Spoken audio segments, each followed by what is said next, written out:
गुरु भगवान के शुक्राने हैं।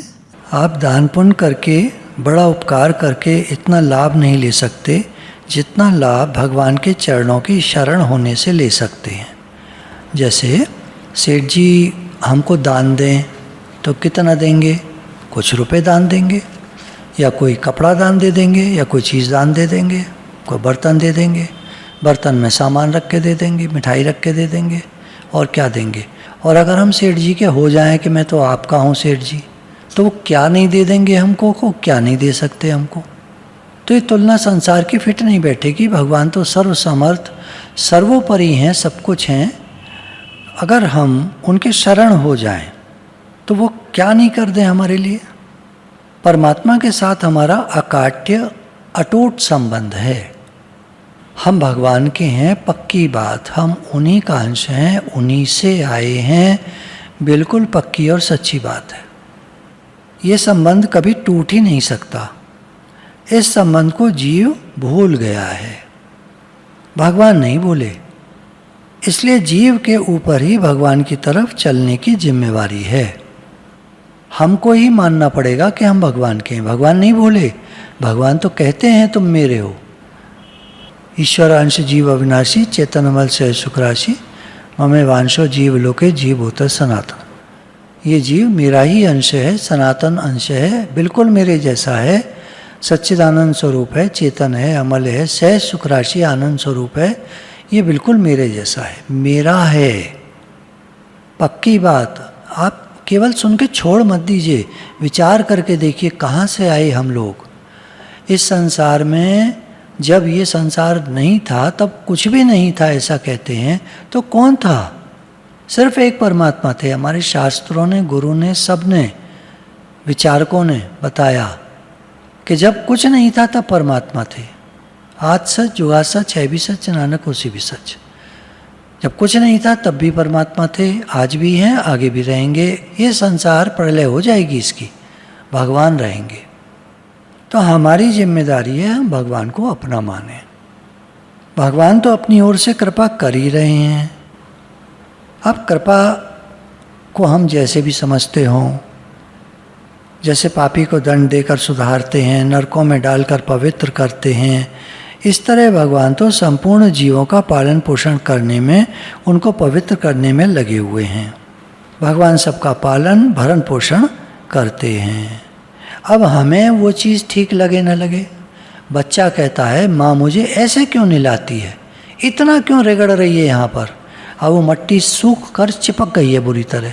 अब माँ तो रगड़ेगी जब तक मट्टी पूरी नहीं निकल जाएगी। कीचड़ में सना है ना बच्चा, किसी ने धकेल दिया उसको कीचड़ में, और रोता हुआ घर आ गया है। लेकिन अब माँ तो साफ करेगी ना। उदाहरण समझने के लिए होता है, बिल्कुल फिट बैठेगा नहीं उस तरह से, पर समझने के लिए होता है। सन्मुख होए जीवमय जब ही, जन्म कोट अग्नाशय तभी। जैसे ये जीव भगवान के सन्मुख होता है, सामने होता है, जन्म जन्म के पाप उसके कट जाते हैं, अर्थात भगवान उसके पापों को धो देते हैं। अच्छा, हम ही विमुख हुए हैं भगवान से, ये बात है। इसलिए हम पर ही जिम्मेदारी है कि हम भगवान के सम्मुख हों। हमको भगवान के शरणागत होना चाहिए था। बच्चा माँ की शरण रहता है, हमेशा हमेशा रहता है, कभी वो छोड़ के जा ही नहीं सकता। कहाँ जाएगा? भटकेगा, मरेगा। शरण रहता है। छोटा जब होता है बच्चा, माँ की तो शरण होता है, जा ही नहीं सकता कहीं। लेकिन हम भगवान को छोड़ करके संसार में फंस गए, रम गए, चक्कर में पड़ गए। अब हमारे ऊपर जिम्मेदारी है कि हम भगवान से जाकर जुड़ें, फिर से कहें हे नाथ मैं आपका हूँ। जैसे ही जीव सन्मुख होता है भगवान के, कि बस बेड़ा ही पार। भगवान के चरणों की शरण हो जाएं और अपनी अहमता बदल दें। हम ये कहने लग गए कि मैं संसार का हूँ। जब गुरु ने कहा शरीर संसार से मिला, संसार की सेवा में लगा दो, तो हमने क्या किया? हम संसार की सेवा में लग गए। सेवा क्या, कर्म करने में लग गए। उसी में लोभ आ गया, पैसा कमाने में लग गए, स्वार्थ में लग गए, निष्कामता को भूल गए। मैं भगवान का हूँ ये बात भूल गए। अब अहमता को बदलना पड़ेगा कि अब हम भगवान के हैं, हम परमात्मा के हैं। जैसे बहनें माताएं अपनी अहमता बदल देती हैं कि मैं इस घर की नहीं हूँ, जहाँ विवाह हुआ है अब उस घर की हो गई हूँ।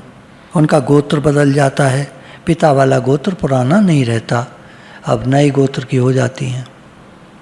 मान लीजिए मैके में कोई बालक पैदा हुआ है, सूतक लग गए हैं, ठाकुर जी की सेवा वहाँ वो नहीं कर सकती हैं वहाँ की लेडीज़, तो जो बहू होकर गई है लड़की, वो लड़की आई हुई है मान लीजिए मैके मिलने के लिए, तो उससे कहते हैं बेटा तू कर दे हमारे पूजा पाठ वगैरह, हम तो पूजा में इस समय जा नहीं सकते, सूतक लगे हुए हैं, क्योंकि अब वो दूसरे घर की हो गई है, विवाहित हो गई है हमारी लड़की, लेकिन अब उसका गोत्र चेंज हो गया, परिवार चेंज हो गया, सूतक नहीं लगता उस पर।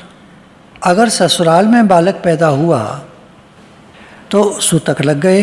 अब लड़की मान लीजिए इस समय यहाँ पर है, वहाँ अचानक घर में जिठानी के दौरानी के बालक पैदा हो गया है, अब लड़की घर पर है यहाँ, तो लड़की को कहते हैं अब हमारे जल को हाथ मत लगाना, अब तो पूजा में मत जाना। लड़की इसी घर की है, खास अपनी बेटी है, लेकिन अब क्योंकि अहमता बदल गई, अब वो दूसरे घर की हो गई, अब वो इस घर की नहीं रही। हम तो अपनी तरफ से भगवान को अपना मानना भूल गए। दूसरे घर में जब आ जाती है लड़की, ज़्यादा समय हो जाता है, मान लीजिए 50 साल बीत गए, अब वो करीब 66-68 साल की है, 17-18 साल में शादी हुई थी, तो अब वो बिल्कुल भूल चुकी है मैके को, वहाँ कोई रहा भी नहीं है। कभी याद आ जाती है बचपन की, लेकिन अब जाती नहीं है वहाँ।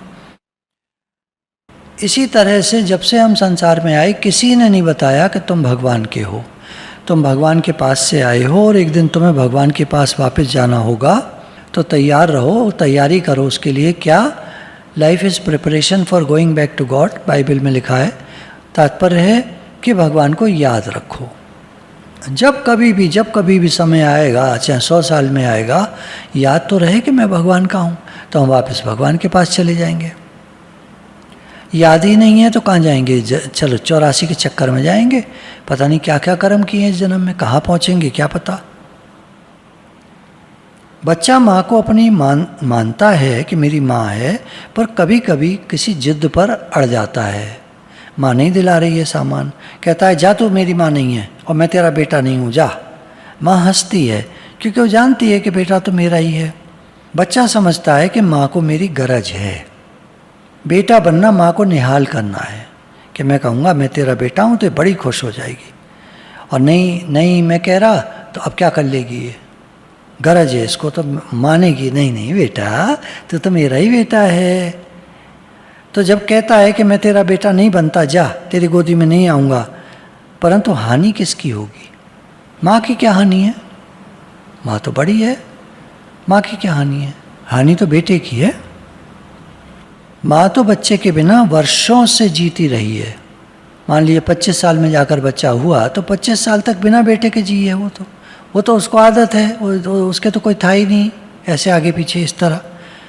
अब बच्चा हो गया तो बच्चे का निर्वाह मुश्किल है, माँ का तो चल ही रहा है। बच्चा उल्टे माँ पर एहसान करता है।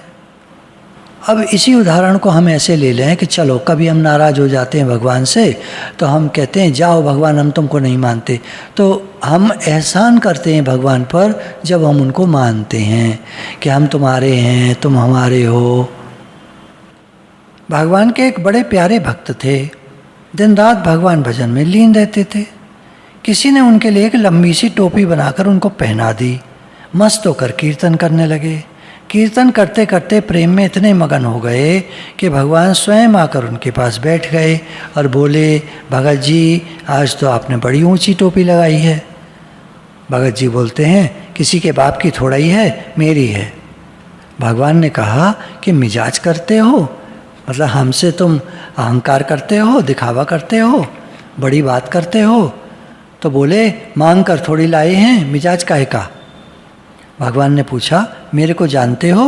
वे बोले अच्छी तरह से जानता हूँ। भगवान बोले ये टोपी बिक्री करते हो क्या?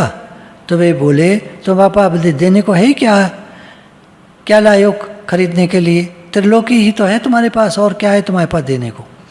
भगवान बोले इतना मिजाज? वे बोले किसी का उधार लाए हैं क्या? आपसे ही तो मिला है इतना मिजाज। भगवान कहते हैं देखो मैं दुनिया से कह दूंगा ये भगत वगत कुछ नहीं है, दुनिया तुम्हारे को मानेगी नहीं। फिर वे बोले अच्छा आप कह दो, हम भी कह देंगे भगवान भगवान कुछ नहीं है, लोग तुमको नहीं मानेंगे। भगवान ने हार मान ली। माँ के हृदय में जितना प्रेम होता है उतना प्रेम बच्चे के हृदय में नहीं होता। जब बच्चा कहता है जा तू मेरी माँ नहीं मैं तेरा बेटा नहीं, तो सही बात है, माँ की ही गर्ज होती है, वही आके बात करती है, प्यार करती है, लाड़ करती है, ना ना बेटा नाराज मत हो, ऐसे। तो ऐसे ही भगवान के हृदय में अपार स्नेह है। कितना भारी प्रेम है भगवान के हृदय में, हम जानते नहीं। अगर ये दृष्टांत हम ध्यान से सुन रहे हैं, उस माँ की कल्पना करके देखिए कि बच्चा जब कह देता है जा तू मेरी माँ नहीं मैं तेरा बेटा नहीं, माँ को कैसा लगता होगा। और हम उसी तरह के नालायक बच्चे हैं। हमारे माँ बाप भगवान कैसा लगता होगा जब हम उनको भूल जाते हैं, उनको याद नहीं रखते, उनको प्यार नहीं करते, दुनिया की चीज़ों को प्यार करते हैं जो हमारी हैं नहीं, रहेंगी नहीं, छूट जाएंगी, उनको प्रेम करते हैं हम। और जो भगवान हमारे हैं उधर हमारा ध्यान ही नहीं है। अपने स्नेह को प्रेम को भगवान रोक नहीं पाते, हार जाते हैं। और सबसों गए जीत भगत से हारियो। कितनी विलक्षण बात है। भगवान तो जीते जिताए हैं, सुप्रीम हैं, लेकिन भगत से हार जाते हैं। ऐसे हैं भगवान, उनके हो जाओ। उनको कितना अच्छा लगेगा, माँ को कितना अच्छा लगता है जब बच्चा आके उसके पास कहता है माँ मैं तेरा हूँ। माँ कहती है आजा बेटा आजा, गोदी में ले लेती है। ये छोटे बच्चों का दृष्टांत लेते हैं हम, जब भी लेते हैं 2 साल का 3 साल का, माँ को कितना प्यार आता होगा। ऐसी जब हम कहते हैं भगवान हे नाथ मैं आपका हूँ, तो भगवान के हृदय में कितना प्रेम उमड़ता होगा। संसार के साथ हमारा संबंध तो केवल सेवा के लिए है, उसको अपना नहीं मानना है। अपना तो केवल भगवान को मानना है। भगवान की भी सेवा करनी है, पर उनसे लेना कुछ नहीं है, भगवान से मांगना कुछ नहीं है। भगवान मैं तो आपका हूँ। जब कन्या की अहमता बदल जाती है, अपने को दूसरे घर की बहू मान लेती है, क्या आप अपनी अहमता नहीं बदल सकते? क्या कन्या जितना सामर्थ्य भी नहीं है आप में? जिस कन्या का आपने पालन पोषण किया, बड़ी धूमधाम से विवाह किया, उस कन्या के बदलने पर, दूसरे घर को अपना मानने पर भी आप नाराज नहीं होते। ऐसे ही आप अपने को भगवान का और भगवान को अपना मान लें, तो इसमें क्या बात है? वे हम तो हैं ही भगवान के। कन्या तो ये उदाहरण फिट नहीं बैठता है पूरा। कन्या तो दूसरे घर जाती है और वो घर भी उसका अपना नहीं है देखा जाए तो। यदि जीवन मृत्यु को देखा जाए तो एक दिन उसका वो घर छूट जाएगा। जब मृत्यु होती है किसी व्यक्ति की तो उसका वो घर छूट जाता है। लेकिन भगवान तो सदा से हमारे अपने थे, हैं और रहेंगे। उनसे हम कभी बिछड़ नहीं सकते, वो हमसे कभी बिछड़ नहीं सकते। हम तो उन्हीं में जीते हैं, उन्हीं में रहते हैं, उन्हीं में खाते हैं, उन्हीं में पलते हैं, उन्हीं में बड़े होते हैं, उन्हीं में रहते सहते हैं। सब कुछ हमारा उन्हीं में हो रहा है। निराकार चेतन सत्ता के रूप में वो तो सर्वत्र सर्वव्यापक हैं, हमारे चारों तरफ हैं, ओतप्रोत हैं, जहाँ तहाँ हैं, बाहर भीतर अंदर सब जगह हैं। ये सच्ची बात है। इसीलिए मीराबाई ने कहा मेरे तो गिरधर गोपाल दूसरों न कोई। ये अंदर की बात है, बाहर मत कहना आप किसी से। मीराबाई ने कहा मेरे तो गिरधर गोपाल, ये दूसरे जो जितने राजे रजवाड़े हैं, चाहे वो मैके के थे चाहे वो ससुराल के थे, दूसरों न कोई, कोई है ही नहीं अपना। एक दिन वो सब लोग धीरे धीरे करके चल बसे, कोई नहीं रहा, न माँ रही, न राणा जी रहे, पिता नहीं रहे, कोई नहीं रहा। धीरे धीरे ससुराल में आई, वहाँ भी धीरे धीरे करके लोग मरते गए। ये तो छोड़कर चली गई सब। बाद में पंडे लेने आए इनको कि आप चलिए राज्य में वापस। वहाँ तो इतना जोर का अकाल पड़ गया है कि सब भूखे मर रहे हैं, त्राही त्राही हो रही है, आग लग गई है चारों तरफ, इतना ज़्यादा प्रकोप हो रहा है वहाँ। आपको इतना उन्होंने पीड़ित किया कि प्रकृति बदला ले रही है।